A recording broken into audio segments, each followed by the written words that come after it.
إن الحمد لله نحمده ونستعينه ونستغفره ونعوذ بالله من شرور أنفسنا ومن سيئات أعمالنا من يهده الله فلا مضل له ومن يضلل فلا هادي له وأشهد أن لا إله إلا الله وحده لا شريك له وأشهد أن محمدا عبده ورسوله يا أيها الذين آمنوا اتقوا الله حق تقاته ولا تموتن إلا وأنتم مسلمون أما بعد فإن خير الحديث كتاب الله وخير الهدي هدي محمد صلى الله عليه وسلم وشر الأمور محدثاتها وكل محدثة بدعة وكل بدعة ضلالة وكل ضلالة في النار.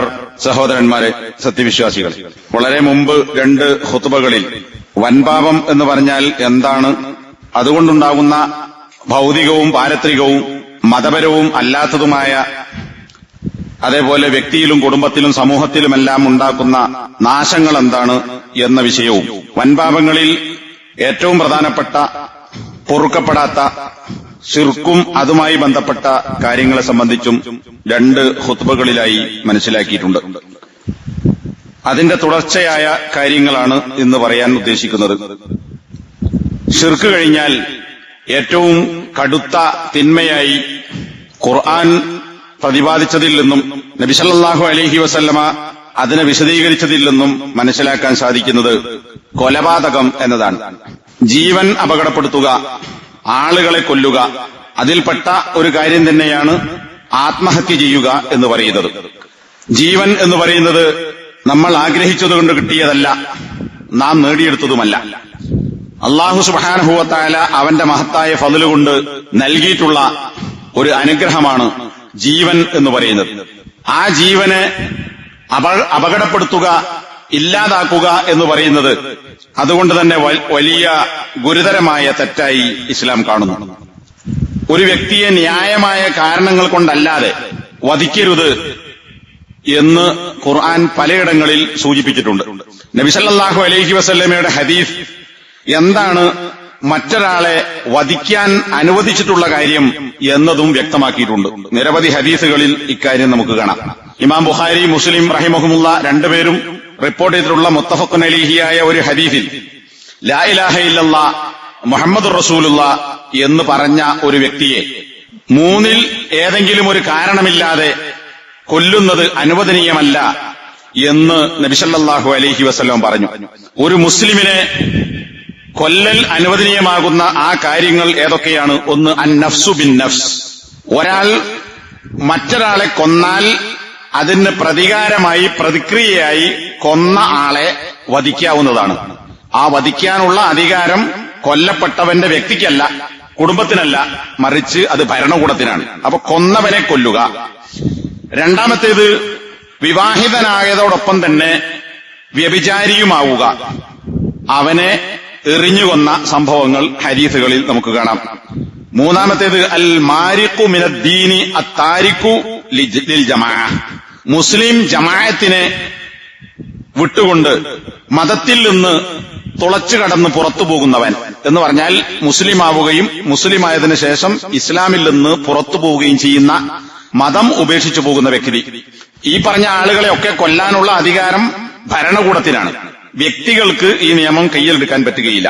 ഒരു മുസ്ലിമായ വ്യക്തിയെ ഏതെങ്കിലും നിലക്ക് കൊല്ലാൻ പറ്റുമെങ്കിൽ ഈ പറഞ്ഞ മൂന്നാൽ ഒരു കാരണമുണ്ടായിരിക്കണം. ഇതാണ് അതിനുള്ള അർഹത എന്ന് ഹദീസ് വിശദീകരിച്ചിട്ടുള്ളത്. ഇതല്ലാത്ത ഒരു നിലക്കും ഒരു മുസ്ലിം മറ്റൊരു മുസ്ലിമിനെ കൊല്ലാൻ പാടില്ല.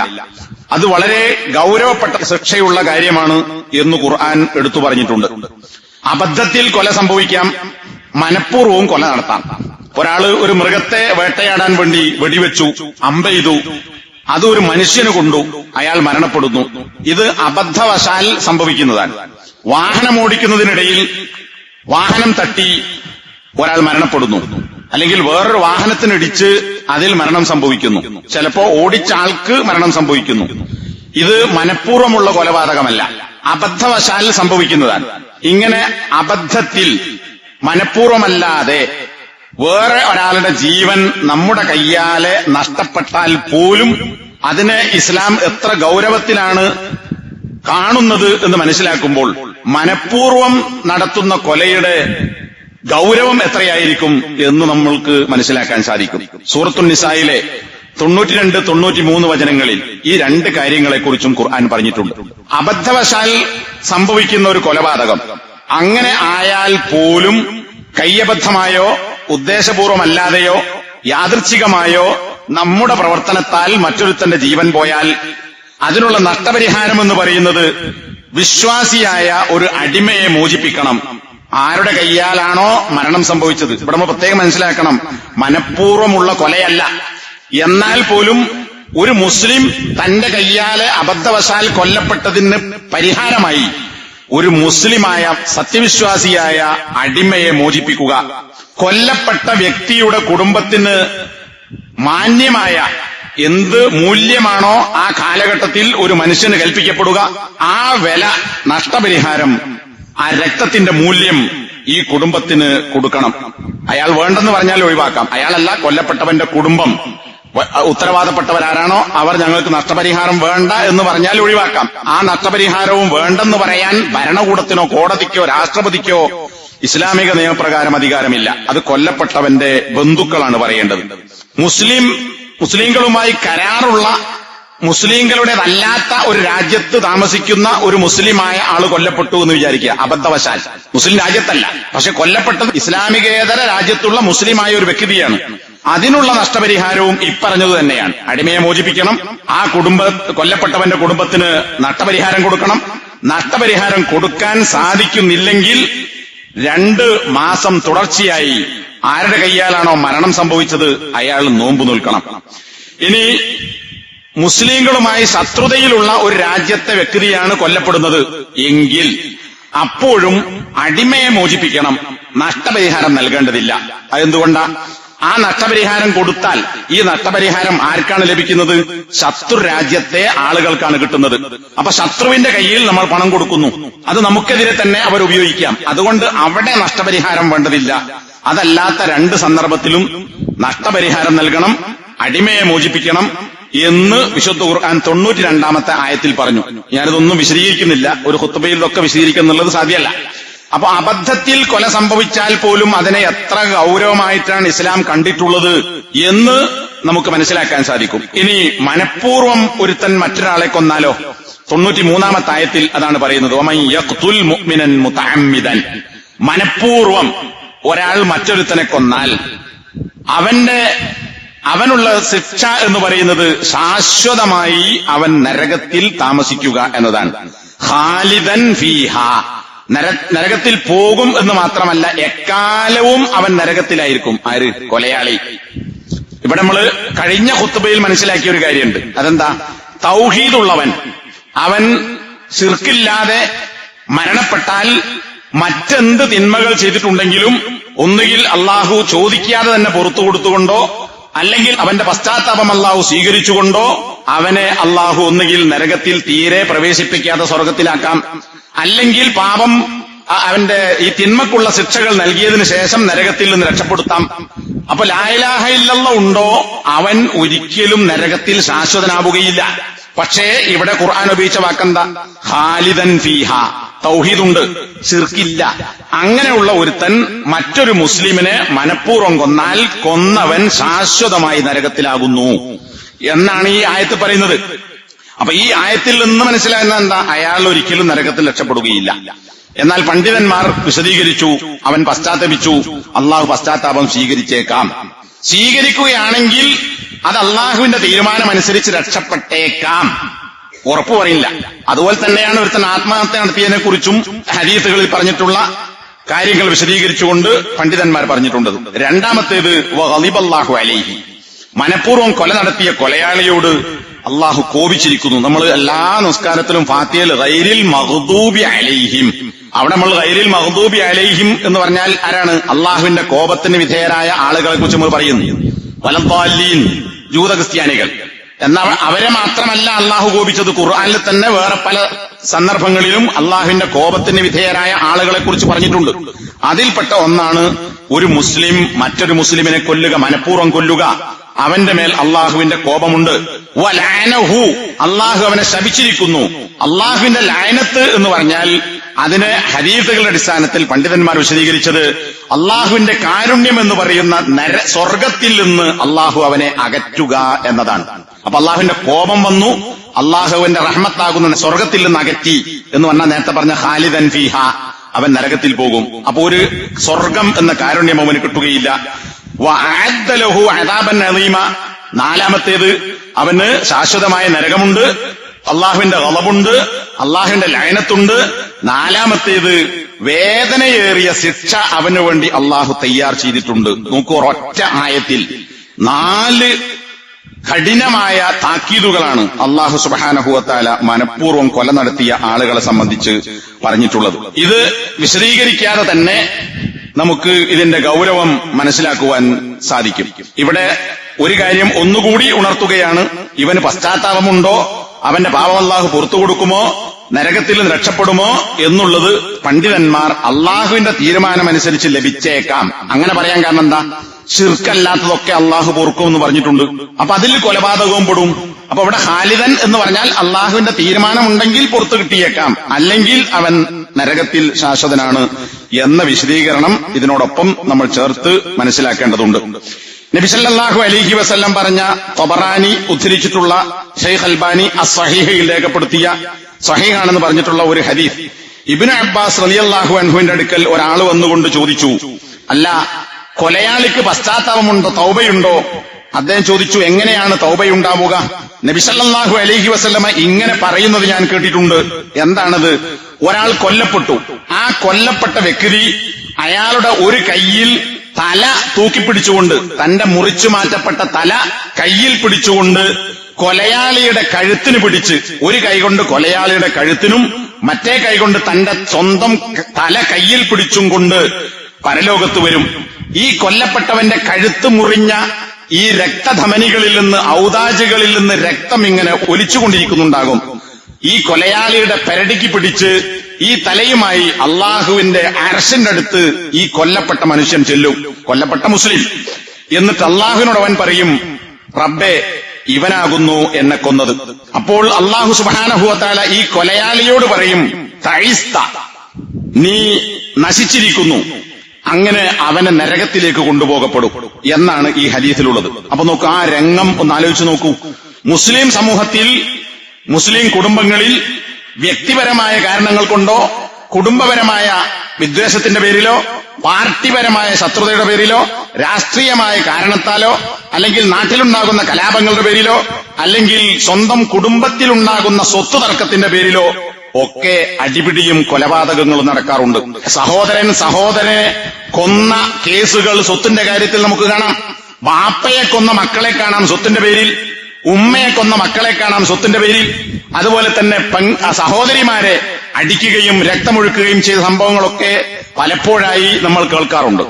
ഈ ആളുകളൊക്കെ എന്തിനു വേണ്ടിയാണ് രക്തം ചിന്തിയത്? എന്തിനാണ് കൊന്നത്? ഇവന്റെ അവസ്ഥ നാളെ പരലോകത്ത് ഇതാകും എന്ന് ആലോചിക്കുമ്പോൾ ഒരു മുസ്ലിമിന് എങ്ങനെയാണ്, എന്തിന്റെ പേരിലായിരുന്നാലും ശരി, ലാ ഇലാഹ ഇല്ലല്ലാഹ് എന്ന് ചൊല്ലിയ, അതിൽ ഉറച്ചു വിശ്വസിക്കുന്ന ഒരു മുസ്ലിമായ വ്യക്തിയെ എങ്ങനെ കൊല്ലാൻ സാധിക്കും എന്ന് നമ്മൾ ആലോചിക്കേണ്ടതുണ്ട്. അതുപോലെ തന്നെ ഒരു മുസ്ലിമിനെ കൊല്ലുക എന്നത് മാത്രമല്ല, മുസ്ലിമിനെ കൊല്ലാൻ വേണ്ടി സഹായിക്കുക എന്ന് പറയുന്നത് പോലും ഗുരുതരമാണ്. ഇപ്പൊ ഒരു 5 ആളോ 10 ആളോ ഇനി 100 ആളോ കൂടി ഒരാളെ കൊന്നു വിചാരിക്കാം. ഒരുത്തം പിടിച്ചു വെച്ചിട്ടുണ്ടാവും, മറ്റോൻ തടഞ്ഞു വെച്ചിട്ടുണ്ടാവും, മറ്റോൻ പുറത്ത് വണ്ടി കൊണ്ടുവന്ന് നിർത്തിയിട്ടുണ്ടാവും. കൊല്ലുന്നത് ഒരാളായിരിക്കും, കുത്തുന്നത് ഒരാളായിരിക്കും, അല്ലെ പിടിച്ചു കൊല്ലുന്നത് ഒരുത്തനായിരിക്കും, ബാക്കിയുള്ളവരൊക്കെ സഹായിക്കാൻ. അപ്പൊ ഇവിടെ ഈ കൊല്ലുക എന്ന പണി എടുത്ത ആൾക്ക് മാത്രമാണോ ശിക്ഷ? അല്ല, ഈ വഴിയൊരുക്കിയ സഹായം ചെയ്ത ആളുകൾക്കെല്ലാം ശിക്ഷയുണ്ടാകുമോ? ഇമാം തിർമിദി റിപ്പോർട്ട് ചെയ്ത ഹദീസ് കാണാം, ലൗ അന്ന അഹ്ലസ് സമാഇ വൽ അർളി ഇസ്തറഖു ഫീ ദമി മുഅ്മിനിൻ ലഅക്കബ്ബഹുമുല്ലാഹു ഫിന്നാർ. ആകാശങ്ങളിലും ഭൂമിയിലുമുള്ള മുഴുവൻ ആളുകളും ഒരു സത്യവിശ്വാസിയുടെ രക്തത്തിന്റെ കാര്യത്തിൽ പങ്കാളികളായാൽ, എല്ലാ ആളുകളും കൂടിയിട്ട് ഒരു മനുഷ്യനെ കൊല്ലുക, ഒരു സത്യവിശ്വാസിയെ, എങ്കിൽ ഈ ആകാശഭൂമികളിൽ നിന്ന് ആരൊക്കെ അതിൽ പങ്കെടുത്തുവോ അവരെയൊക്കെ അല്ലാഹു സുബ്ഹാനഹു വ തആല നരകത്തിൽ തള്ളി വീഴ്ത്തും, സഹായിച്ച മുഴുവൻ ആളുകളെയും. ഇതേപോലെ ഇമാം അൽബാനി സഹീഹാണെന്ന് പറഞ്ഞിട്ടുള്ള മറ്റൊരു റിപ്പോർട്ടിൽ കാണാം, ഉമർ ഖത്താബ് റളിയല്ലാഹു അൻഹു പറഞ്ഞു, അദ്ദേഹത്തിന്റെ കാലഘട്ടത്തിൽ ഒരു വ്യക്തിയെ 5 അല്ലെങ്കിൽ 7 ആളുകൾ കൂടി കൊന്നു. ഉമർ റളിയല്ലാഹു അൻഹു ആ ആളുകളെ അവരെ സംബന്ധിച്ച് അദ്ദേഹം പറയാൻ ഈ 7 ആളുകളെയും കൊന്നു. 7 ആള് കൂടിയിട്ടാ കൊന്നത്. എന്നിട്ട് അദ്ദേഹം പറഞ്ഞ വാക്കുണ്ട്, ലൗ തമാല അലൈഹി അഹ്ലു സൻആ ലഖതൽതുഹും ജമിഅ. സൻആ എന്ന് പറയുന്നത് യമനിലെ പ്രധാനപ്പെട്ട ഒരു നഗരമാണ്. ആ സൻആ പ്രദേശത്തുള്ള മുഴുവൻ മനുഷ്യന്മാരും ഈ ഒരു വ്യക്തിയെ കൊല്ലാൻ സഹായിച്ചിട്ടുണ്ടെങ്കിൽ സൻആയിലെ മുഴുവൻ മനുഷ്യരെയും ഞാൻ കൊല്ലുമായിരുന്നു എന്ന് ഉമർ റളിയല്ലാഹു അൻഹു പറഞ്ഞതായി സ്വഹീഹായ റിപ്പോർട്ടിൽ നമുക്ക് കാണാം. ഇത് തൊബറാനി റിപ്പോർട്ട് ചെയ്തിട്ടുണ്ട്. ഇതൊക്കെ കൊല്ലുക എന്നത് മാത്രമല്ല, കൊല്ലാൻ വേണ്ടി എന്തെങ്കിലും സഹായം നമ്മുടെ വകയായി ചെയ്താൽ അവനും ഈ ശിക്ഷയുണ്ട് എന്നാണ് നബിയുടെ വാക്കിൽ നിന്ന്, ഖലീഫമാർ നടപ്പിലാക്കിയ നിയമങ്ങളിൽ നിന്ന്, അവരുടെ വാക്കിൽ നിന്നും ഒക്കെ മനസ്സിലാക്കാൻ സാധിക്കുന്നത്. സൂറത്തുൽ ഫുർഖാനിൽ ഇബാദുർ റഹ്മാൻ ആരാണ് എന്ന് പറയുന്ന കൂട്ടത്തിൽ അവർ അള്ളാഹുവിനോടൊപ്പം മറ്റാരെയും വിളിച്ചു പ്രാർത്ഥിക്കുകയില്ല എന്ന് പറഞ്ഞതിന് ശേഷം രണ്ടാമത്തെ അവരുടെ ഗുണമായി ഖുർആൻ പറഞ്ഞത് വലാ യഖ്തുലൂന നഫ്സല്ലതി ഹറമല്ലാഹു ഇല്ലാ ബിൽ ഹഖ്. അള്ളാഹു പവിത്രമാക്കിയ ഒരു ശരീരത്തെ, ഒരു നഫ്സിനെ, ഒരു ജീവനെ ന്യായമായ കാരണം കൊണ്ടല്ലാതെ ഈ ആളുകൾ കൊല്ലുകയില്ല. അപ്പൊ ഒന്ന് തൗഹീദ്, ശിർക്കില്ലാത്ത വ്യക്തി, അതോടൊപ്പം അവൻ മറ്റൊരു വ്യക്തിയെ കൊല്ലുന്നവനല്ല. ഇതാണ് ഇബാദുർ റഹ്മാൻ, അർറഹ്മാനായ അള്ളാഹുവിന്റെ അടിമകളുടെ രണ്ടാമത്തെ ഗുണമായി ഖുർആൻ പറഞ്ഞിട്ടുള്ളത്. അങ്ങനെ ആരെങ്കിലും ചെയ്യുന്നുവെങ്കിൽ അവൻ കടുത്ത അതിന്റെ പാപം, അതിന്റെ ശിക്ഷ ഏറ്റെടുക്കേണ്ടി വരും. ഖിയാമത്ത് നാളിൽ അവർക്ക് ഇരട്ടി ശിക്ഷയുണ്ട്. വയഖ്ലുദ് ഫീഹി മുഹാന, നരകത്തിൽ അവർ നിന്ദ്യന്മാരായി പ്രവേശിക്കും എന്ന് ഉള്ള താക്കീതുകൾ അതിന്റെ തുടർന്നുള്ള ആയത്തുകളിൽ അല്ലാഹു സുബ്ഹാനഹു വ തആല പറഞ്ഞിട്ടുണ്ട്. അപ്പൊ ഇവിടെ ശിർക്കിനെയും കൊലപാതകത്തെയും അല്ലാഹു ചേർത്ത് ഒരുമിച്ച് പറഞ്ഞു എന്നതാണ് ഈ ആയത്തിന്റെ പ്രയോഗത്തിൽ നിന്ന് മനസ്സിലാക്കാൻ സാധിക്കുന്നത്. മനുഷ്യരുടെ പിതാവായ ആദം നബിയുടെ 2 മക്കളിൽ ഒരുത്തൻ മറ്റവനെ കൊന്ന സംഭവങ്ങൾ ഖുർആൻ വിശദീകരിച്ചിട്ടുണ്ട്. നമ്മളതൊക്കെ കേട്ടവരാണ്. കൊല്ലാൻ വന്ന വ്യക്തി സഹോദരനെ കൊന്നു, അവൻ എതിർക്കാൻ പോയില്ല. ഈ സംഭവം വിശദീകരിച്ചതിന് ശേഷം എങ്ങനെ മയ്യത്ത് കുഴിച്ചുമൂടി, എങ്ങനെ മൂടണമെന്നറിയില്ല. അപ്പൊ അള്ളാഹു ഒരു കാക്കയെ അയച്ചു. കാക്ക ഒരു കുഴിയുണ്ടാക്കി വേറെ കാക്കയെ കുഴിച്ചു മൂടുന്നത് കണ്ടു. അപ്പോഴാണ് ഞാൻ കൊന്ന സഹോദരനെ എങ്ങനെ മറവ് ചെയ്യണം എന്ന് ആദമിന്റെ ഈ കൊലയാളിയായ മകൻ മനസ്സിലാക്കിയത്. ഇതൊക്കെ പറഞ്ഞിട്ട് ഖുർആൻ പറയാണ്, ഇക്കാരണത്താൽ ബനൂ ഇസ്രായേലിയരുടെ മേൽ ന്യായമായ കാരണമില്ലാതെയോ ഭൂമിയിൽ കുഴപ്പമുണ്ടാക്കുക എന്ന കാരണം കൊണ്ടുമോ അല്ലാതെ മറ്റൊരുത്തനെ കൊല്ലുക എന്നത് അള്ളാഹു ഹറാമാക്കി. എന്തിന്റെ അടിസ്ഥാനത്തിൽ? ആദമിന്റെ ഒരു മകൻ മറ്റൊരു മകനെ കൊന്നു എന്ന കാരണത്താൽ. ഇനി അങ്ങനെ ഉണ്ടാകാൻ പാടില്ല. അങ്ങനെ ഒരുത്തൻ മറ്റൊരുത്തനെ കൊന്നാൽ ഫകഅന്നമാ ഖതലൻ നാസ ജമീഅൻ, ഒരുത്തനെ കൊന്നവൻ മുഴുവൻ മനുഷ്യരെയും കൊന്നവനെ പോലെയാണ്. ഒരു വിശദീകരണ ആവശ്യമില്ല. ഒരുത്തനെ കൊന്നാൽ മുഴുവൻ മനുഷ്യരെയും കൊന്നവനെ പോലെയാകുന്നു ഒരുത്തനെ കൊന്നവൻ. ഇതാണ് സൂറത്ത് മാഇദയിലെ 32-ാമത്തെ ആയത്ത് പറയുന്നത്.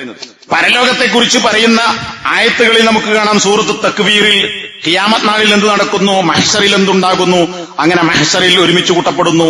വൈദൽ മൗഊദത്തു സുഇലത്, ജാഹിലിയത്തിലുണ്ടായ ജീവനുള്ള കുട്ടിയെ പെൺമക്കളായി എന്നതിന്റെ പേരിൽ മക്കളെ കുഴിച്ചുമൂടിയ ആളുകൾ, ആ കുട്ടികളെ കുറിച്ച് ഖുർആൻ പറയാൻ, ജീവനോടെ കുഴിച്ചുമൂടപ്പെട്ട കുട്ടി നാളെ ഖിയാമത്ത് നാളിൽ ചോദിക്കപ്പെടും ബി അയ്യി ദംബിൻ ഖുതിലത്, ഈ കുട്ടി എന്തൊരു കുറ്റത്തിന്റെ പേരിലാണ് കൊല്ലപ്പെട്ടത്? ഒരു കുറ്റം ചെയ്തിട്ടില്ല, പെൺകുട്ടിയായി എന്നൊരു തെറ്റല്ലാതെ അവരുടെ കൊന്നവരുടെ ന്യായപ്രകാരം. അപ്പൊ എന്തിനു കൊന്നു ഈ കുട്ടിയെ എന്ന് ചോദിക്കപ്പെടും എന്ന് ഖിയാമത്ത് നാളും മഹ്ശറും പറയുന്ന കൂട്ടത്തിൽ സൂറത്തു തക്വീറിലെ 8-9 ആയത്തുകളിൽ ഖുർആൻ പറഞ്ഞതായി നമുക്ക് കാണാം.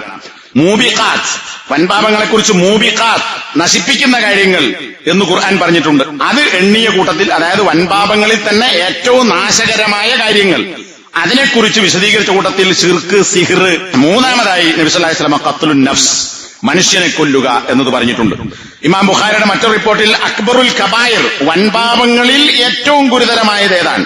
അതിൽ ശിർക്കിനെ കുറിച്ച് പറഞ്ഞു. രണ്ടാമതെണ്ണിയത് വ്യക്തിയെ കൊല്ലുക, ആളെ കൊല്ലുക എന്നതാണ്. ഇമാം ബുഖാരിയുടെ തന്നെ മറ്റൊരു ഹദീസിൽ ഏതാണ് ഏറ്റവും അഴലമായ ഗുരുതരമായ പാപം എന്ന ചോദ്യത്തിന് ശിർക്ക് എന്ന് പറഞ്ഞു. പിന്നെ ഏത് എന്ന ചോദ്യത്തിന് കൊല്ലുക, സ്വന്തം മകനെ അല്ലെങ്കിൽ സ്വന്തം മകളെ നിന്റെ കൂടെ ഭക്ഷണം കഴിക്കും എന്ന ഭയം കാരണത്താൽ കൊല്ലുക എന്ന് പറഞ്ഞാൽ തിന്നാൻ കൊടുക്കേണ്ടി വരും, പോറ്റേണ്ടി വരും, ദാരിദ്ര്യമാണ്, അതുകൊണ്ട് ഈ മക്കളൊക്കെ പോറ്റിയാൽ ദാരിദ്ര്യമുണ്ടാകും, പൈസല്ല, അതുകൊണ്ട് കഷ്ടപ്പെട്ടു പോകും എന്നതുകൊണ്ട് സ്വന്തം മക്കളെ തന്നെ കൊല്ലുക. ജാഹിലിയത്ത് ചെയ്തത് പെൺകുട്ടികളെ കൊന്നുവെന്നാണ്. ഇനി പെണ്ണിനെ ആയാലും ആണിനെ ആയാലും ദാരിദ്ര്യം പേടിച്ചു കൊല്ലുക എന്നത് രണ്ടാമത്തെ ഗുരുതരമായ പാപമായി നബി സല്ലല്ലാഹു അലൈഹി വസല്ലമ ഈ ചോദ്യത്തിന് മറുപടി നൽകി. ഇനി കൊന്നവൻ മാത്രമല്ല, കൊല്ലപ്പെട്ടവനും ചിലപ്പോൾ നരകത്തിൽ പോകും. എങ്ങനെയാണെങ്കിൽ കൊല്ലപ്പെട്ടവന്റെ മനസ്സിലും ഉണ്ടായിരുന്നു അവനെ കൊല്ലണം, മറ്റവൻ വിചാരിച്ചു ഇങ്ങോട്ട് കൊല്ലണം. പക്ഷെ ഒരുത്തന് ചാൻസ് കിട്ടി, അപ്പോ മറ്റവനെ കുത്തി. ഇവന് ചാൻസ് കിട്ടിയില്ല, പക്ഷെ അവന്റെ മനസ്സിൽ എന്തുദ്ദേശമുണ്ട്? ചാൻസ് കിട്ടിയാൽ അവനെയും കൊല്ലണം. നബി സല്ലല്ലാഹു അലൈഹി വസല്ലം പറഞ്ഞു, അൽ ഖാതിലു വൽ മഖ്തൂലു ഫിന്നാർ. രണ്ട് മുസ്ലിങ്ങളായ രണ്ടാളുകൾ അവരുടെ വാളുമായി ഏറ്റുമുട്ടിയാൽ കൊന്നവനും കൊല്ലപ്പെട്ടവനും നരകത്തിലാകുന്നു. അപ്പൊ സഹാബികൾ ചോദിച്ചു, കൊന്നവൻ നരകത്തിലാണ് നബിയെ, കൊല്ലപ്പെട്ടവൻ എങ്ങനെയാണ് നരകത്തിൽ പോവുക? അപ്പൊ നബി പറഞ്ഞു, ഇന്നഹു കാന ഹരീസൻ അലാ ഖത്ലി സാഹിബിഹി. തന്റെ കൂട്ടുകാരനെ കൊല്ലാൻ മനസ്സിൽ ആർത്തിയുമായി നടക്കുന്നവനായിരുന്നു അവൻ. ചാൻസ് കിട്ടിയാൽ കൊല്ലാൻ അവന്റെ മനസ്സിൽ പൂതിണ്ടായിരുന്നു. അപ്പൊ അവന്റെ മനസ്സാണ് അള്ളാഹു പരിഗണിക്കുന്നത്. ഇവൻ കൊല്ലപ്പെട്ടു എന്നുള്ളത് ശരിയാ, ചാൻസ് കിട്ടിയപ്പോ മറ്റവന് കൊല്ലുമായിരുന്നു. അപ്പൊ അവന്റെ മനസ്സിലെ ആ പകയും കൊല്ലാനുള്ള നെയ്യത്തും പരിഗണിച്ചുകൊണ്ട് കൊല്ലപ്പെട്ടവനും രണ്ടാളും നരകത്തിലാണ്. ഇമാം ബുഖാരി അദ്ദേഹത്തിന്റെ ഹദീസിലെ 31ാമത്തെ നമ്പറായി റിപ്പോർട്ട് ചെയ്തിട്ടുള്ള ഹദീസാണ്. നബി സല്ലല്ലാഹു അലൈഹി വസല്ലം പറഞ്ഞു, ഒരു സത്യവിശ്വാസി അവന്റെ മതത്തിന്റെ വിശാലതയിലായിരിക്കും. ഏതുവരെ? ആ മതത്തിന്റെ വിശാലതയിൽ നിന്ന് അവൻ പുറത്തു കടക്കുകയില്ല. പുറത്തു കടക്കുന്നത് എപ്പോഴാ? മാലം യുസിബ് ദമൻ ഹറാമൻ. അള്ളാഹു പവിത്രമാക്കിയ ഒരു രക്തത്തിന് ആപത്തേൽപ്പിക്കുന്ന സമയം വരെ. എന്നാൽ വേറൊരുത്തന്റെ രക്തം ഒഴുക്കുകയോ കുത്തിപ്പരിക്കേൽപ്പിക്കുകയോ അല്ലെങ്കിൽ കൊല്ലുകയോ ചെയ്യുന്നത് വരെ അവൻ മതത്തിന്റെ വിശാലതയിലാണ്. കൊന്നാലോ അവൻ അതിന്റെ അപ്പുറം പോയി. ഇനി നബി സല്ലല്ലാഹു അലൈഹി വസല്ലം ഹജ്ജത്തുൽ വദാഇൽ പ്രസംഗിച്ച ഒരു പ്രസംഗം നമുക്കറിയാം. നബി അറഫാ ദിവസത്തിൽ പ്രസംഗം നടത്തിയിട്ടുണ്ട്, 10 അന്ന് പ്രസംഗം നടത്തിയിട്ടുണ്ട്. അതിന് ശേഷമുള്ള 11, 12, 13 എന്നീ ചില ദിവസങ്ങളിൽ നബി പ്രസംഗിച്ചിട്ടുണ്ട്. വേറെ പ്രസംഗങ്ങളാണ്. ഈ 10 അന്ന് നബി ചോദിച്ച ചോദ്യം, ഏതാണ് ഈ ദിവസം, ഏതാണ് ഈ സ്ഥലം, ഏതാണ് ഈ മാസം, ഏതാണ് ഈ സ്ഥലം എന്നൊക്കെ ചോദിച്ചു. സഹാബികൾക്ക് ഉത്തരമറിയാം, പക്ഷെ നബി ചോദിക്കാൻ എന്തിനാണ്? ഈ ദിവസത്തിന്റെയും മാസത്തിന്റെയും സ്ഥലത്തിന്റെയും പ്രത്യേകത മനസ്സിലാക്കാൻ. എന്നിട്ട് സഹാബത്ത് പറയുന്നുണ്ട്, നബി വേറെ വല്ലതും പേരും പറയുമോ എന്ന് ഞങ്ങൾ വിചാരിച്ചു. ഇല്ല, ഞങ്ങൾക്കറിയാവുന്ന പേരാണ് ദിവസത്തിന്റേതും മാസത്തിന്റേതും സ്ഥലത്തിന്റേതും ഒക്കെ നബി പറഞ്ഞത്. എന്ന് നബി എന്താ പറഞ്ഞത്? നിങ്ങളുടെ രക്തം, നിങ്ങളുടെ സമ്പാദ്യം, നിങ്ങളുടെ അഭിമാനം. ഇമാം ബുഖാരിന്റെ ഈ പറയുന്ന റിപ്പോർട്ടിൽ അബ്ശാറക്കും, ബശറ എന്ന് പറഞ്ഞാൽ തൊലി എന്നാണ്. നിങ്ങളുടെ ശരീരത്തിന്റെ തൊലികളും രക്തവും തൊലിയും സമ്പാദ്യവും മാനവും ഇതെല്ലാം നിങ്ങൾക്കുമേൽ പവിത്രമാണ്. ഒരാളും മറ്റൊരുത്തന്റേത് ഇത് കളങ്കപ്പെടുത്താൻ പാടില്ല. തൊലി കളങ്കപ്പെടുത്താൻ കൊന്നിട്ടില്ലെങ്കിലും കീറി മുറിച്ചു, കുത്തി പരിക്കേൽപ്പിച്ചു, രക്തമൊഴുകി, അത് ഗുരുതരമായ കുറ്റമാണ്. അടിക്കുന്നതിനേക്കാൾ കുറ്റമാണ് തൊലി മുറിക്കുക, രക്തമൊഴുക്കുക എന്ന് പറയുന്നത്. കൊല്ലുക എന്ന് പറയാതെ ദമ് എന്ന് മാത്രം പ്രയോഗിച്ച പ്രയോഗങ്ങൾ ഈ നേരത്തെ വായിച്ച ഹദീസിലുണ്ട്, വേറെയും ഹദീസുകൾ നമുക്ക് കാണാം. അപ്പോ കൊന്നിട്ടില്ലെങ്കിൽ പോലും രക്തമൊഴുക്കുക, സഫ്കുദ്ദം, രക്തം ചിന്തുക എന്നതിനെ തന്നെ ഇസ്ലാം ഗൗരവമായി കണ്ടിട്ടുണ്ട്. അതുകൊണ്ടാണ് രക്തത്തെക്കുറിച്ച് നിങ്ങളുടെ രക്തം പവിത്രമാണ് എന്ന് പറഞ്ഞത്. ഇതൊക്കെ പറഞ്ഞിട്ട് പിന്നെ നബി പറഞ്ഞു, ലാ തർജിഉ ബഅദി കുഫാറൻ യദ്രിബു ബഅലുക്കും റിഖാബ ബഅലിൻ. നിങ്ങൾ ചിലരുടെ പെരടിക്ക് വെട്ടുന്ന അവസ്ഥയിൽ കാഫിറുകളായി നിങ്ങൾ മടങ്ങരുത്. ആരോടാ പറയണത്? സഹാബത്തിനോട്. ഹജ്ജത്തുൽ വദാഇൽ ഒരുമിച്ച് കൂടിയ ആളുകളോടാണ് നബി പറയുന്നത്, നിങ്ങൾ എനിക്ക് ശേഷം ഞാൻ മരിച്ചാൽ പരസ്പരം പെരടി വെട്ടുന്ന ആളുകളായി തിരിച്ചു പോകരുത്. ഇപ്പോൾ നിങ്ങൾ ഇസ്ലാമിന്റെ വിശാലതയിലാണ്, ശേഷം നിങ്ങൾ കലാപമുണ്ടാക്കി പരസ്പരം യുദ്ധം ചെയ്യരുത് എന്ന് സഹാബികളോട് ഉപദേശിച്ചു. ഇത് സഹാബത്തിനോട് മാത്രമല്ല, എല്ലാവർക്കും ബാധകമാണ്. ഒരാള് കൊല്ലപ്പെടുക എന്നത് നബി സല്ലല്ലാഹു അലൈഹി വസല്ലം പറഞ്ഞു, സവാലുദ്ദുനിയ, ദുനിയാവ് നീങ്ങിപ്പോവുക, ഈ ലോകം തന്നെ ഇല്ലാതായി പോകുന്നതിനേക്കാൾ അള്ളാഹുവിനടുക്കൽ ഗുരുതരമായ കാര്യം ഒരു വ്യക്തി, ഒരു വിശ്വാസി കൊല്ലപ്പെടലാണ്. ഒരു മനുഷ്യനെ കൊല്ലലാണ് ഈ ദുനിയാവ് ഒന്നായി നശിക്കുന്നതിനേക്കാൾ അള്ളാഹുവിനടുക്കൽ ഗൗരവപ്പെട്ട കാര്യം. അപ്പൊ ആലോചിച്ച് നോക്കൂ, ഈ ദുനിയാവിനേക്കാൾ മൂല്യം എന്തിനുണ്ട്? ഒരു സത്യവിശ്വാസിക്കുണ്ട്. ഇനിയോ ഇമാം ബുഖാരി ഉദ്ധരിച്ച ഹദീസിൽ കാണാം, നബി സല്ലല്ലാഹു അലൈഹി വസല്ലം പറഞ്ഞു, ആദമിന്റെ മകൻ സഹോദരനെ കൊന്നു. ആ കൊന്ന ആദമിന്റെ പുത്രന് ലോകത്ത് ഇനി എത്ര കൊലപാതകങ്ങൾ ഖിയാമത്ത് നാൾ വരെ നടക്കുന്നുണ്ടോ അതിന്റെയൊക്കെ പാപത്തിന്റെ ഒരു പങ്ക് ആദമിന്റെ ആദ്യത്തെ കൊലയാളിക്കുണ്ട്. കാരണം എന്താ? കൊല്ലുക എന്ന നടപടി, ആ സുന്നത്ത്, അതിന് സുന്നത്തെന്ന് പറയും, ഇവിടെ ഉപയോഗിച്ച വാക്കതാണ് സന്ന. അതാര് സുന്നത്താക്കിയോ, കൊല്ലുക എന്ന ചര്യ ആരുണ്ടാക്കിയോ ആ ആദമിന്റെ പുത്രന് ലോകത്ത് നടക്കുന്ന എല്ലാ കൊലപാതകങ്ങളുടെയും കുറ്റം ഒരു പങ്ക് അതേ വിഹിതം അവനും ലഭിക്കുന്നു. നോക്ക് എത്ര ഗൗരവപ്പെട്ട കാര്യം. ഒരാളെ അയാൾ കൊന്നിട്ടുള്ളൂ, പക്ഷെ അപ്പണി ഉണ്ടാക്കിയതിന്റെ പേരിൽ ലോകത്തുള്ള എല്ലാ കൊലപാതകങ്ങൾക്കും തുല്യമായ ശിക്ഷ അവനുണ്ട് എന്ന് പറയുന്നു. നബി സല്ലല്ലാഹു അലൈഹി വസല്ലം പറഞ്ഞു, ഇത് മുസ്ലിമിനെ പറഞ്ഞതൊക്കെ മുഅ്മിനീങ്ങളെ കൊല്ലുന്നതാ. എന്നാ കാഫിറിനെ കൊല്ലാൻ പറ്റുമോ? കാഫിറിനെയും യുദ്ധത്തിൽ കൊല്ലാം. എന്നാൽ കാഫിറായ ഒരാൾ നമ്മളുമായി കരാറിലാണ്, അല്ലെങ്കിൽ ഒരു രാജ്യത്തിന്റെ നിയമം അങ്ങനെയാണ്, അത് ഇസ്ലാമിക രാജ്യമാകട്ടെ അല്ലാത്ത രാജ്യമാകട്ടെ. ഇപ്പൊ ഇസ്ലാമികമല്ലാത്ത ഒരു രാജ്യത്ത് എല്ലാവർക്കും സ്വാതന്ത്ര്യമുണ്ട്, എല്ലാവർക്കും ജീവിക്കാൻ അവകാശമുണ്ട്, അങ്ങനെയാണ് അവിടുത്തെ നിയമം. ഇനി ഒരു ഇസ്ലാമിക ഭരണകൂടം ഉള്ളയിടത്ത് ഭരണകൂടം മുസ്ലിങ്ങളല്ലാത്ത ആളുകൾക്ക് ആ രാജ്യത്ത് താമസിക്കുവാനോ വിസക്ക് വരുവാനോ ജോലി ചെയ്യുവാനോ ഇനി സ്ഥിരമായി താമസിക്കുവാനോ സ്വാതന്ത്ര്യം നൽകിയിട്ടുണ്ടെങ്കിൽ അത് ഭരണാധികാരി കൊടുത്ത കരാറാണെങ്കിൽ ആ കരാറിലേർപ്പെട്ട ഭരണകൂടവുമായി ഇസ്ലാമിക രാജ്യവുമായി കരാറിലേർപ്പെട്ട വ്യക്തിയെ എന്തിനാണ് അവിടെ വന്നത്, എനക്കാരാ വിസ തന്നത്, ആ വിസ തന്ന ഭരണാധികാരി ഞങ്ങൾ അംഗീകരിക്കുന്നില്ല, ഈ രാജ്യത്തെ നിയമങ്ങൾ ഞങ്ങൾ അംഗീകരിക്കുന്നില്ല, ഞങ്ങളാണ് യഥാർത്ഥ ഇസ്ലാമികൾ എന്ന് പറഞ്ഞുകൊണ്ട് കരാറിന്റെ അടിസ്ഥാനത്തിൽ രാജ്യത്ത് ജീവിക്കുന്ന അമുസ്ലിമായ ഒരു പൗരനെ ഒരു മുസ്ലിം അയാൾക്ക് കൊല്ലാൻ പാടില്ല. ഇന്നിപ്പോ ISISന്റെ പേരിലും അതുപോലെ തന്നെ പല ഇഖ്വാനിസത്തിന്റെ പ്രവർത്തനത്തിന്റെ പേരിലും ഇസ്ലാമിക രാജ്യങ്ങളിൽ നടക്കുന്ന കലാപങ്ങളിൽ ഈ ആളുകൾ പറയുന്നത് എന്താ? കാഫിറിനെ കൊല്ലാം. ഈ കാഫിറായ മനുഷ്യന് ഇവിടെ താമസിക്കാൻ വിസ കൊടുത്ത ഭരണാധികാരിയും കാഫറാണ്. എന്നിട്ട് ഭരണാധികാരിക്കെതിരിൽ സമരം. ഒരു രാജ്യത്ത് വിസയുടെ പേരിൽ താമസിക്കുന്ന ആളുകൾക്കെതിരിൽ സമരം, അവരെ കൊല്ലുന്നു, എംബസി ഉദ്യോഗസ്ഥന്മാരെ കൊല്ലുന്നു. ഇത് പാടുണ്ടോ? ഇല്ല. ഇമാം ബുഖാരി ഉദ്ധരിച്ച ഹദീസ് കാണാം. നബി സല്ലല്ലാഹു അലൈഹി വസല്ലം പറഞ്ഞു, മൻ ഖതല മുആഹദൻ ലം യരിഹ് റായിഹത്തൽ ജന്ന. കരാറിന്റെ അടിസ്ഥാനത്തിൽ ഒരു രാജ്യത്ത് ജീവിക്കുന്ന അല്ലെങ്കിൽ കരാറിൽ ഏർപ്പെട്ട മുസ്ലിം അല്ലാത്ത ഒരുത്തനെ, അതായത് നമ്മൾ പറയും ദിമ്മിയായ കാഫർ, അല്ലെങ്കിൽ കരാറിന്റെ അടിസ്ഥാനത്തിൽ വന്ന ഒരാൾ, ആ ആളെ ആരെങ്കിലും കൊന്നാൽ അവൻ സ്വർഗത്തിന്റെ ഗന്ധം അനുഭവിക്കുകയില്ല. ഇവിടെ മുസ്ലിമിനെ കുറിച്ചല്ല പറയുന്നത്, മുസ്ലിം കാഫറിനെ കൊന്നു. ഈ പറഞ്ഞ വ്യവസ്ഥയോടുകൂടി ജീവിക്കുന്ന ആള് അവന് സ്വർഗത്തിന്റെ മണം ലഭിക്കുകയില്ല. സ്വർഗത്തിന്റെ വാസന എന്ന് പറയുന്നത് 40 കൊല്ലക്കാലം സഞ്ചരിച്ചെത്തുന്ന മണമാകുന്നു. 40 കൊല്ലം യാത്ര ചെയ്താൽ എത്ര ദൂരത്തേക്ക് അതിന്റെ മണം എത്തുന്നുവോ നമുക്കറിയാം. വാസന എത്ര പെട്ടെന്നാ പരിക്കുക. അപ്പൊ 40 കൊല്ലക്കാലം സഞ്ചരിക്കാവുന്ന അത്ര ദൂരം സ്വർഗത്തിന്റെ മണമെത്തും. പക്ഷേ അത്ര അകലെയാണെങ്കിൽ പോലും ഇവന് സ്വർഗത്തിന്റെ മണം കിട്ടുകയില്ല. ആർക്ക്?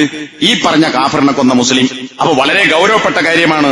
അല്ലാഹു സുബ്ഹാനഹു വ തആല ഇത്തരം കാര്യങ്ങൾ സൂക്ഷിച്ചും പാലിച്ചും രക്തത്തിന് രക്തത്തിന്റേതായ വില നൽകിയും യഥാർത്ഥ വിശ്വാസികളായി ജീവിക്കാൻ നമുക്കെല്ലാവർക്കും അല്ലാഹു തൗഫീഖ് നൽകി അനുഗ്രഹിക്കുമാറാകണം. അൽഹംദുലില്ലാഹ് വസല്ലല്ലാഹു അലാ മുഹമ്മദ് അല്ലദീ ബല്ലഗ റിസാലത വഅദ്ദൽ അമാന.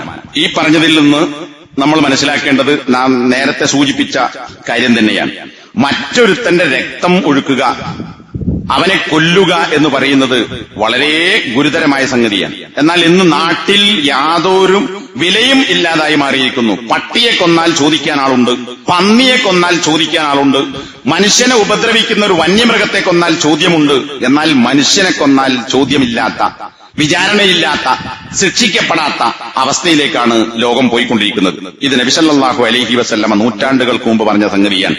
ഇമാം മുസ്ലിം ഉദ്ധരിച്ച ഹദീസ് കാണാം, ഖിയാമത്ത് നാൾ സംഭവിക്കുകയില്ല ഹത്താ യക്സുറ അൽ ഹർജു. ഹർജ് വർദ്ധിക്കുന്നത് വരെ. സഹാബത്ത് ചോദിച്ചു, എന്താ നബിയെ ഹർജ്? നബി സല്ലല്ലാഹു അലൈഹി വസല്ലം പറഞ്ഞു, അൽ ഖത്ലു, അൽ ഖത്ലു, അത് കൊലയാണ്. കൊലപാതകം രാജ്യത്ത് വർദ്ധിക്കും. ഇത് വർദ്ധിക്കാതെ ഖിയാമത്ത് നാൾ ഉണ്ടാവുകയില്ല. ഇന്ന് നാട്ടിൽ എല്ലായിടത്തും കൊലപാതകം വ്യാപകമായിരിക്കുന്നു. ഇതേ കാര്യം ഇമാം മുസ്ലിം റിവായത്ത് ചെയ്ത മറ്റൊരു ഹദീസിലും നമുക്ക് കാണാൻ സാധിക്കും. എങ്ങനെയുള്ള സാഹചര്യം വരും? ഒരു സാഹചര്യം ഖിയാമത്ത് നാളിന് മുമ്പ് വരാനുണ്ട്. ആ കാലഘട്ടത്തിൽ ലാ യദ്രി അൽ ഖാതിലു ഫീമ ഖതൽ വലൽ മഖ്തൂലു ഫീമ ഖുതിൽ. കൊന്നവന് ഞാൻ എന്തിനാണ് കൊന്നത് എന്നറിയില്ല, കൊല്ലപ്പെട്ടവൻ ഞാൻ എന്തിന്റെ പേരിലാണ് കൊല്ലപ്പെട്ടത് എന്നും അറിയില്ല. അങ്ങനത്തെ ഒരു കാലം വരും. ഇന്നത്തെ കൊട്ടേഷൻ സംഘങ്ങൾ പറഞ്ഞുകൊടുത്ത അടയാളമുള്ളിടത്ത് ആ അടയാളമുള്ള ആളെ അല്ലെങ്കിൽ ചൂണ്ടിക്കാണിക്കപ്പെടുന്ന ആളെ കൊല്ലുന്നു. ഞാൻ കൊല്ലുന്നത് ആരെയാണ്? കൊല്ലുന്നവൻ അറിഞ്ഞൂടാ. എന്തിന്റെ പേരിലാണ് കൊല്ലുന്നത് അറിഞ്ഞൂടാ. ഓന് പൈസ കിട്ടും, അത് മാത്രമേ ഉള്ളൂ. കരാർ അനുസരിച്ച് പൈസ കിട്ടും. അപ്പൊ നോക്കൂ, നബിന്റെ വാക്ക് എത്ര സത്യമാണ്. കൊല്ലുന്നവന് ഞാൻ എന്തിനാണ് കൊല്ലുന്നത് എന്നറിഞ്ഞുകൂടാ. കൊല്ലപ്പെട്ട മനുഷ്യൻ അറിഞ്ഞുകൂടാ. എന്നെ ആര് കൊന്നു, എന്നെ എന്തിനു കൊന്നു അറിഞ്ഞൂടാ. ഒരു ഏതോ ഒരു യാദൃച്ഛികമായ സമയത്ത് ഓർക്കാപ്പുറത്ത് പിടിച്ച് വെട്ടി നുറുക്കി കഷ്ണമാക്കി കൊല്ലുന്നു. ഇങ്ങനെ ഒരു കാലം വരും ഖിയാമത്ത് നാളിന് മുമ്പ് എന്ന് നബി സല്ലല്ലാഹു അലൈഹി വസല്ലം പറഞ്ഞിട്ടുണ്ട്. അപ്പോ ഈ തരത്തിൽ കൊല വ്യാപിക്കുക എന്നത് നബി സല്ലല്ലാഹു അലൈഹി വസല്ലം പ്രവചിച്ച കാര്യമാണ്. ഇന്നത് വ്യാപകമായിക്കൊണ്ടിരിക്കുന്നു, രാജ്യങ്ങളിൽ നടന്നുകൊണ്ടിരിക്കുന്നു. ഇപ്പൊ ഈ അടുത്ത് ബംഗ്ലാദേശിൽ അതുപോലെ പല സ്ഥലങ്ങളിലും ഭരണത്തിന്റെ പേരിലുണ്ടായ കലാപങ്ങൾ പരിശോധിച്ചാൽ നമുക്കറിയാം, ഒരു രാജ്യത്തെ ഭരിക്കാൻ ഒരാൾ ഭരിച്ചെടുത്ത് 3 ആളുകൾ ഭരിക്കുന്ന അവസ്ഥ ഉണ്ടായി. രാജ്യം 2-3 കീറി മുറിക്കപ്പെട്ടു. എന്തിന്റെ പേരിൽ തുടങ്ങിയതാണ്? ഭരണം നന്നാക്കാൻ ഭരണാധികാരി ശരിയില്ല എന്നതിന്റെ പേരിൽ ഭരണാധികാരിക്കെതിരിൽ കലാപം തുടങ്ങിയതാണ്. അതിന് മുല്ലപ്പൂ വിപ്ലവം എന്ന് പേരിട്ടാലും വസന്ത വിപ്ലവം എന്ന് പേരിട്ടാലും ഇസ്ലാമിക ജിഹാദ് എന്ന് പേരിട്ടാലും ശരി, അത് നടന്ന രാജ്യങ്ങളൊക്കെ പരിശോധിച്ചു നോക്കൂ, അവിടെ ഉണ്ടായ ചരിത്രം അതാണ്. ഇപ്പൊ ഏറ്റവും അടുത്ത ഉദാഹരണമാണ് ഇന്ത്യയുടെ അയൽരാജ്യമായ പാകിസ്ഥാനുണ്ടായ സംഭവം. അവിടെ കലാപം നടത്തിയവർ ഉദ്ദേശിച്ച കാര്യത്തിൽ ഒതുങ്ങി നിൽക്കുന്നുണ്ടോ, ഇപ്പോൾ എവിടെ എത്തി എന്നത് പരിശോധിക്കുക. ഭരിച്ച പാർട്ടിയുടെ, അത് ഇപ്പൊ പുറത്താക്കപ്പെട്ട ഭരണാധികാരിയുടെ പാർട്ടിക്കാരൻ നടത്തിയ ഹോട്ടൽ എന്നതിന്റെ പേരിൽ മാത്രം ഹോട്ടലിൽ തീയിട്ടു. അവിടെ ജോലി ചെയ്തിരുന്ന 24ഓളം തൊഴിലാളികൾ വെന്തു മരിച്ചു. ഇതാണോ ഇസ്ലാമിക വിപ്ലവം? ഇസ്ലാം പറഞ്ഞ ജിഹാദാണോ ഇത്? ഒരു കുറ്റവും ചെയ്യാത്ത ഒരു മുതലാളിയുടെ കീഴിൽ ജോലി ചെയ്തു എന്നതിന്റെ പേരിൽ അയാളുടെ ആളായിപ്പോയി എന്നതുകൊണ്ട് മനുഷ്യനെ ചുട്ടുകൊല്ലുക, കൊല്ലുന്നതിനേക്കാൾ ഗൗരവമേറിയതാണ് തീ കൊണ്ട് ശിക്ഷിക്കുക എന്ന് പറയുന്നത്. നോക്കൂ, നിരപരാധികളായ ആളുകൾ കൊല്ലപ്പെട്ടു. ഇതൊക്കെ ഇസ്ലാമിക വിപ്ലവത്തിന്റെ പേരിലാണ്. അപ്പൊ ഇങ്ങനെ പല പേരിലും രാജ്യത്ത് കൊലപാതകങ്ങൾ സംഭവിച്ചുകൊണ്ടിരിക്കുന്നു. ഉസാമ റളിയല്ലാഹു അൻഹു, നമുക്കറിയാം ഹിബ്ബു റസൂലില്ല എന്നറിയപ്പെട്ട ഉസാമ, ഒരു യുദ്ധത്തിൽ ജുഹൈന ഗോത്രക്കാരുമായി നടന്ന ഒരു ഏറ്റുമുട്ടലിൽ അവർ പരാജയപ്പെട്ടു. ശത്രുക്കൾ, മുസ്ലിങ്ങൾ ജയിച്ചു. അങ്ങനെ ഒരുത്തനെ കിട്ടി. ആ കിട്ടിയ പിടികൂടപ്പെട്ടപ്പോൾ ശത്രുക്കളിൽപ്പെട്ട അയാൾ ലാ ഇലാഹ ഇല്ലല്ലാഹ് എന്ന് പറഞ്ഞു. പക്ഷേ ഉസാമ അദ്ദേഹത്തെ കൊന്നു. നബിന്റെ അടുക്കൽ വിഷയമെത്തി. നബി ചോദിച്ചു, അല്ല ഉസാമ, ലാ ഇലാഹ ഇല്ലല്ലാഹ് പറഞ്ഞതിന് ശേഷം നീ അവരെ കൊന്നോ? അപ്പൊ ഉസാമ റളിയല്ലാഹു അൻഹുവിന്റെ മറുപടി, ഞാൻ അവരെ കൊന്നത് എന്തിനാണ്? അവൻ ലാ ഇലാഹ ഇല്ലല്ലാഹ് പറഞ്ഞത് രക്ഷപ്പെടാൻ വേണ്ടി മാത്രമാണ്, ആയുധത്തിൽ നിന്ന് രക്ഷപ്പെടാൻ, ആയുധം പേടിച്ചുകൊണ്ട് മാത്രമാണ്. 2 മുസ്ലിമിന്റെ ഹദീസ് കാണാം. അല്ലാതെ അവൻ ലാ ഇലാഹ ഇല്ലല്ലാഹ് ഉറച്ചു വിശ്വസിച്ച് പറഞ്ഞാൽ, കാരണം പിടികൂടിയപ്പോഴാണ് കൊല്ലുന്നത്. അപ്പൊ രക്ഷയ്ക്ക് വേണ്ടി പറഞ്ഞതാണ്. അപ്പൊ നബിന്റെ ചോദ്യം എന്താ അറിയോ? അവന്റെ ഹൃദയം നീ കീറി നോക്കിയോ?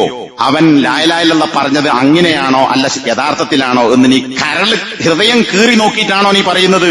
അപ്പൊ ഉസാമ പറയാൻ, ഞാൻ ആ ദിവസത്തിന് മുമ്പ് മുസ്ലിം ആയിട്ടില്ലായിരുന്നുവെങ്കിൽ നന്നായിരുന്നു എന്ന് നബിയുടെ ചോദ്യം കേട്ടപ്പോൾ ഞാൻ ആഗ്രഹിച്ചു പോയി. നേരത്തെ മുസ്ലിം ആയതുകൊണ്ടാണല്ലോ നബിന്റെ ഈ സംഘത്തിൽ പോകേണ്ടി വന്നത്, ഈ മനുഷ്യനെ കൊല്ലേണ്ടി വന്നത്.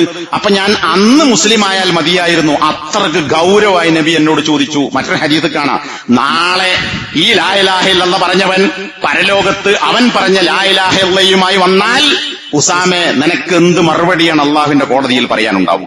അതുകൊണ്ട് ഈ ഗൗരവം നമ്മൾ ഉൾക്കൊള്ളുക, ഇത്തരം ഫിത്നകളിൽ നിന്ന് മാറി നിൽക്കുക.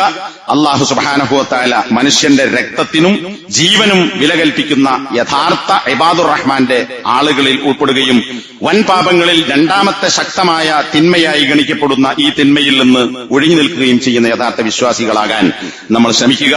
അള്ളാഹുവിനോട് പ്രാർത്ഥിക്കുക, നമ്മൾ പ്രവർത്തിക്കുക. അള്ളാഹു അക്കൂട്ടരിൽ നമ്മെ ഉൾപ്പെടുത്തി അനുഗ്രഹിക്കുമാറാകട്ടെ.